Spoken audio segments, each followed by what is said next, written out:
کیا آپ کی زندگی میں کبھی ایسا وقت آیا ہے جب سب کچھ ختم سا لگنے لگتا ہے، راستے بند، دعائیں بے اثر، اور دل تھک ہار کر کہتا ہے اب کچھ نہیں بچا، لیکن پھر کوئی اندیکھا راستہ کھل جاتا ہے، کوئی اجنبی مدد کو آ جاتا ہے، کوئی بات، کوئی لمحہ ایسا سکون دیتا ہے جیسے دل کو تھام لیا ہو کسی نے۔ یہ وہ لمحہ ہوتا ہے جب انسان سمجھتا ہے کہ یہ میں نہیں اور یہ میری کوشش بھی تو نہیں، یہ کسی اور کی مداخلت ہے، تب بندے کو سمجھ آ جاتی ہے کہ یہ رب کی خاموش مدد ہے، ایسی مدد جو نظر نہیں آتی لیکن سب کچھ بدل دیتی ہے۔ ناظرین، اس ویڈیو میں آج ہم اللہ رب العزت کی خاموش مدد کی ایسی نشانیوں کے بارے میں بات کریں گے جنہیں دل کی آنکھیں کھول کر دیکھا جائے تو وہ واضح طور پر نظر آتی ہیں۔ اللہ کی مدد ہمیشہ خاموش کیوں ہوتی ہے؟ اللہ تعالیٰ فرماتا ہے بے شک اللہ صبر کرنے والوں کے ساتھ ہے۔ اللہ کی مدد ہمیشہ شور و غوغا کے ساتھ نہیں آتی، نہ آسمان سے آوازیں آتی ہیں، نہ زمین کانپتی ہے، بلکہ اللہ کی مدد اکثر خاموشی میں، تنہائی میں، آنسوؤں کے بیچ اور دل کے اندر آتی ہے۔ یہ مدد اس وقت آتی ہے جب آپ بے بس ہو چکے ہوتے ہیں اور آپ کی امید صرف اللہ رب العزت سے ہوتی ہے۔ خاموش مدد کی نشانیاں۔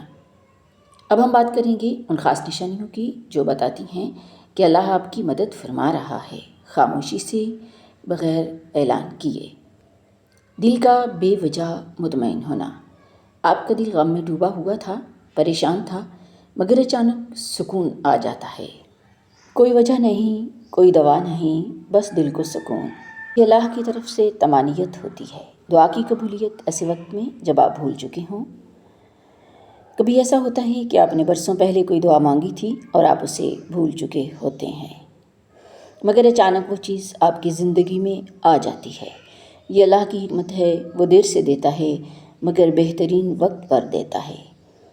کسی اجنبی کا مدد کرنا۔ کبھی کبھی کوئی اجنبی جسے آپ جانتے بھی نہیں وہ آتا ہے اور آپ کی وہ مدد کرتا ہے جو آپ کا قریبی دوست بھی نہیں کر سکتا تھا۔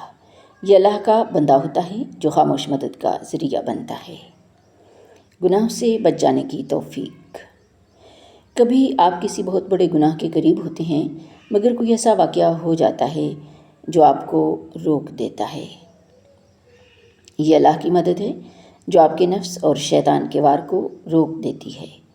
بغیر مانگے رزق یا موقع مل جانا۔ آپ کچھ نہیں مانگتے مگر کوئی ایسی نعمت، کوئی رزق یا ایسا موقع مل جاتا ہے جس کی امید بھی نہیں تھی۔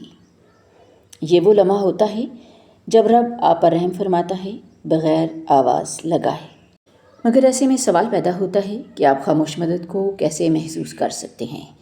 اللہ کی مدد ہر انسان کو ملتی ہے مگر ہر کوئی اسے محسوس نہیں کر پاتا۔ محسوس کرنے کے لیے دل کو صاف کرنا پڑتا ہے، زبان کو نرم، آنکھوں کو نم اور دماغ کو جھکانا پڑتا ہے۔ جب انسان عاجزی اختیار کرتا ہے، شکر ادا کرتا ہے، تب اللہ کی مدد دل میں بستی ہے۔ قرآن اور سنت سے خاموش مدد کی مثالیں اب ہم بیان کریں گے۔ حضرت یوسف علیہ السلام، قید خانہ، بھائیوں کی سازش اور برسوں کی تنہائی، مگر اللہ کی خاموش مدد نے انہیں مصر کا بادشاہ بنا دیا۔ حضرت مریم علیہ السلام، اکیلی، پریشان، درد میں مبتلا، مگر جنت سے کھجور اور پانی اور فرشتوں کا سہارا، یہ خاموش مدد ہی تو تھی۔ اب ہم دیکھتے ہیں حضرت موسیٰ علیہ السلام کی مثال، درخت کے نیچے تنہا، بغیر کسی مدد کے۔ تب اللہ نے فرمایا اے موسیٰ میں نے تجھے چن لیا ہے۔ اب ہم دیکھیں کہ اللہ سے مدد کیسے مانگے، خاموشی سے، دل سے، آنکھوں کے آنسوؤں سے، نماز میں، سجدے میں، تہجد کی تنہائی میں، ماں کی دعا سے، مظلوم کی آہ سے، صبر، شکر اور یقین سے، گناہوں پر ندامت اور توبہ کی توفیق مل جانا۔ جب انسان کو اچانک اپنے کیے گئے گناہ یاد آ جائیں اور دل میں سچے دل سے شرمندگی اور رونا آ جائے تو یہ محض اتفاق نہیں ہوتا، یہ اللہ تعالیٰ کی طرف سے دل پر ایک نرمی، ایک توجہ ہوتی ہے، ایک خاموش مدد، تاکہ وہ بندہ گناہوں سے پلٹ آئے۔ مشکل کے وقت صبر آ جانا۔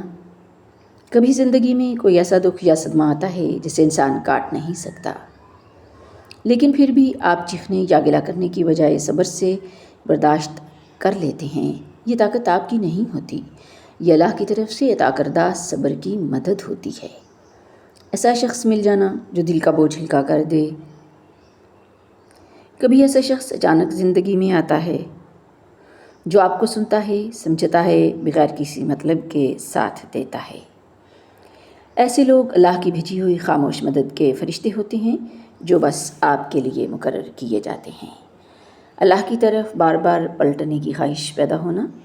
جب بار بار دل میں یہ خیال آئے کہ نماز پڑھنی ہے، قرآن کو سمجھنا چاہیے، اللہ سے رشتہ جوڑنا چاہیے، تو یہ دل کی آواز نہیں ہوتی بلکہ یہ رب کی پکار ہوتی ہے۔